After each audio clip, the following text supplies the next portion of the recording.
बिस्मिल्लाहिर्रहमानिर्रहीम। अस्सलाम वालेकुम व्यूअर्स, उम्मीद है आप सब खैरियत से होंगे। अल्लाह ताला सबको खुश रखे, बादशाह रखे। मेरे पीछे बहुत ज़्यादा शोर था, इसलिए मैंने सोचा कि अंदर बैठने की बजाय बाहर बैठ के वीडियो बनाई जा सके ताकि आपको आवाज़ अच्छी आए। हमने जो पिछली वीडियो में आपके साथ डिस्कस की थी कि बच्चों को फीडिंग कैसे करवानी है, हमने आपको हैंड फीड बना के भी बताया, हैंड फीड करवा के भी बताया कि बच्चों को हैंड फीड कैसे करवाते हैं।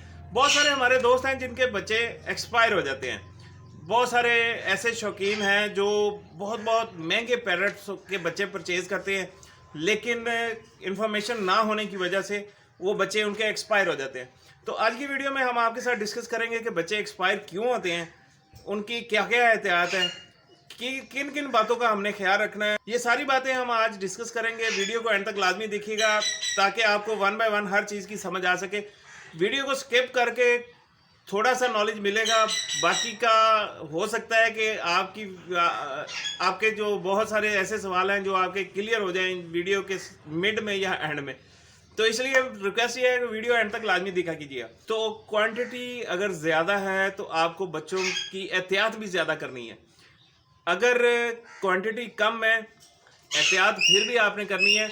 फिर बंदे की फोकस होता है एक बच्चे के ऊपर या दो बच्चों के ऊपर। अगर क्वांटिटी ज़्यादा है तो फिर जाहिर है आपकी तवज्जो डिवाइड होगी, आपको फीडिंग करवाने में भी प्रॉब्लम आ सकती है।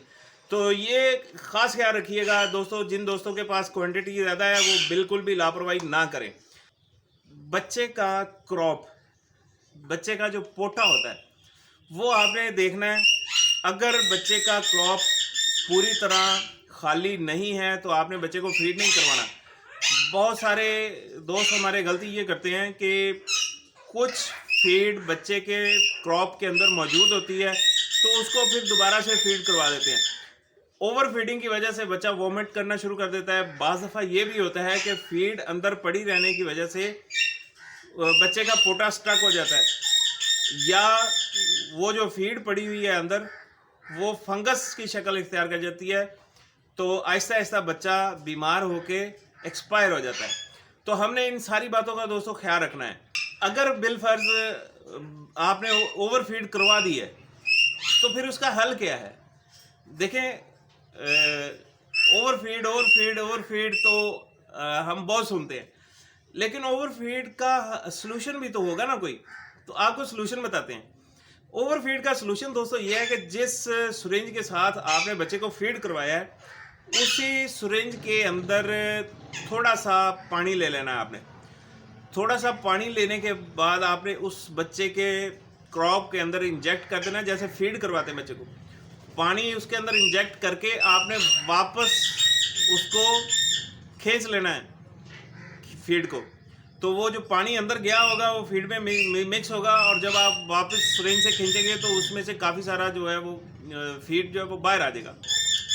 जब आप बच्चे का पोटा खाली कर लेंगे, पानी इंजेक्ट करने के बाद आपने वापस निकाल लिया, तो उसके बाद आपने कम से कम 2-2.5 घंटे बच्चे को भूखा रखना है। 2-2.5 घंटे भूखा रखने के बाद आपने बच्चे को फीड करवानी है, और फीड के अंदर ग्राई वाटर, चोरका वगैरह आपने लाजमी इस्तेमाल करना है ताकि बच्चे का जो क्रॉप है वो स्टक ना हो, उसको फीड जो भी आप करवाएं वो हज़म हो सके। वीडियो दोस्तों इंफॉर्मेटिव जो होती है वो थोड़ी सी बोरिंग होती है, तो लेकिन नॉलेज वाली होती है। अब जिन दोस्तों ने देखनी है उनको इंशाल्लाह फ़ायदा भी होगा और मज़ा भी आएगा। बच्चे को हम फीड करवा रहे हैं फॉर एग्ज़ाम्पल 15, 20 या 30 सीसी या 50 सीसी। तो हम बच्चा जैसे जैसे बड़ा होता है हम उसकी जो फीड है वो उसको भी बढ़ाना शुरू कर देते हैं। अच्छा, जब फॉर एग्ज़ाम्पल हम 10 सीसी से हमने स्टार्ट की या 5 सीसी स्टार्ट की, 10 सीसी स्टार्ट करके हम जब पहुंच जाते हैं ना 20-25 सीसी पे या 30 सीसी पे, तो हम क्या करते हैं कि उसको फिर और ज़्यादा फीड बढ़ा देते हैं यकदम। इस बात का ख़ास ख्याल रखना है दोस्तों कि बच्चे का जो क्रॉप होता है वो स्ट्रिंग होता है। तो अगर हमने उसको फीड करवाई है फॉर एग्ज़ाम्पल के 20 से 30 सीसी, तो हम उसको लगातार बढ़ाए जा रहे हैं और पोटा उसका श्रिंक हो गया, तो ऐसे में बच्चा जो है वो वॉमिट करना शुरू कर देगा। आहिस्ता आहिस्ता बच्चा फीड लेना छोड़ देगा, और वो एक्सपायर हो जाएगा। इस चीज़ का ख्याल रखना है। कभी भी आपने सीसी देख के या एमएल देख के बच्चे को फीड नहीं करवाना, इस बात का खास ख्याल रखना है। अगर पोटा श्रिंक हो गया, जिस बंदे को नहीं पता या जिस बंदे को अंदाज़ा नहीं है कि फीड कितनी करवानी है, तो फिर बच्चा एक्सपायर हो जाता है। तो आपने कभी भी सीसी या एमएल या बच्चे की एज देख के फीड नहीं करवानी। आपने हमेशा बच्चे का पोटा देख के फीड करवानी है। उसके क्रॉप को आपने, जैसे मैंने बताया था कि ये ऐसे आपने बच्चे का सर पकड़ना है और ये जो उंगलियां ये आपने बच्चे के पोटे के ऊपर रखनी है।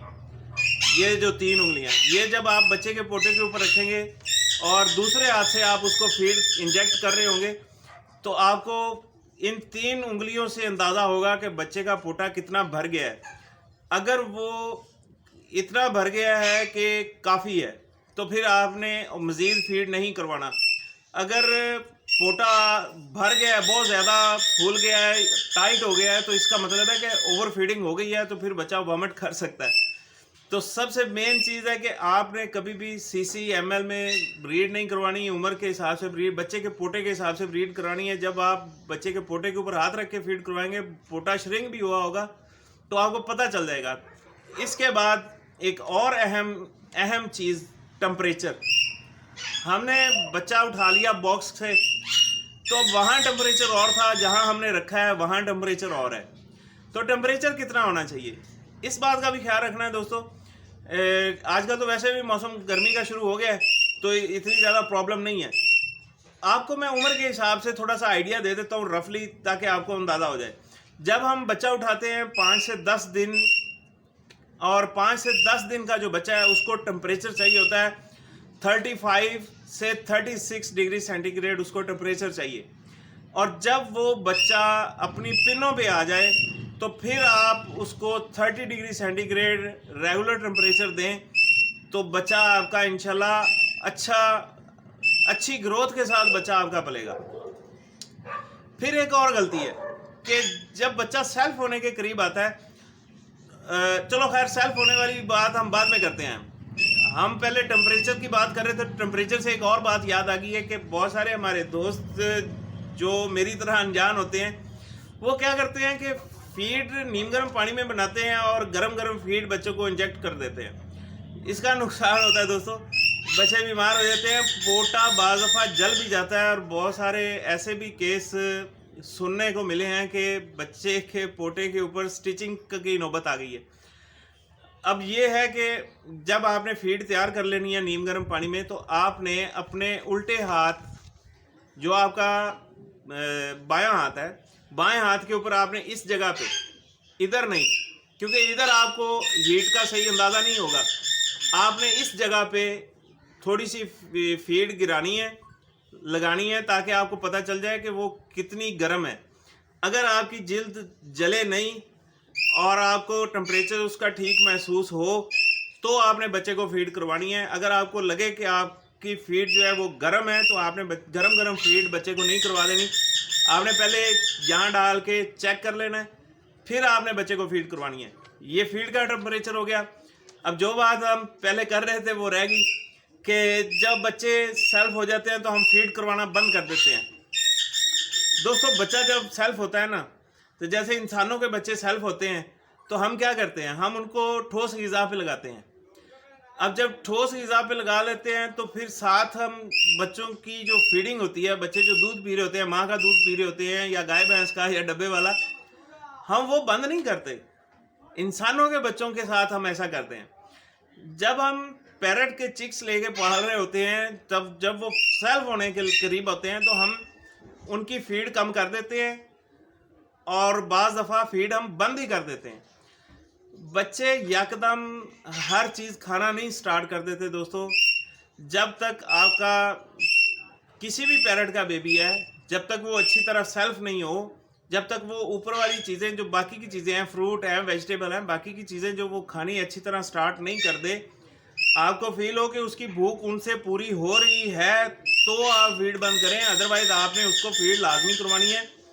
बेहतर मशवरा ये होता है, एक्सपर्ट जो कहते हैं वो ये कहते हैं कि जब बच्चा सेल्फ हो जाता है, वो दूसरी चीज़ें खानी शुरू कर देता है, तो रात को आप लाजमी उसको फीड करवाएं, ताकि बच्चा कमज़ोर नहीं हो। यकदम फीड बंद कर देते हैं अगर हम, और बच्चे ने जो ग़िज़ा खानी शुरू किया वो सही प्रॉपर खा नहीं पा रहा, तो बच्चा कमज़ोर होगा और एक्सपायर हो जाएगा। बहुत सारे हमारे दोस्त जिनको नॉलेज नहीं होता वो नुकसान इस तरह करवा लेते हैं कि पला पलाया बच्चा जो होता है, सेल्फ हुआ हुआ बच्चा, वो एक्सपायर हो जाता है। तो इस बात का ख्याल रखें दोस्तों।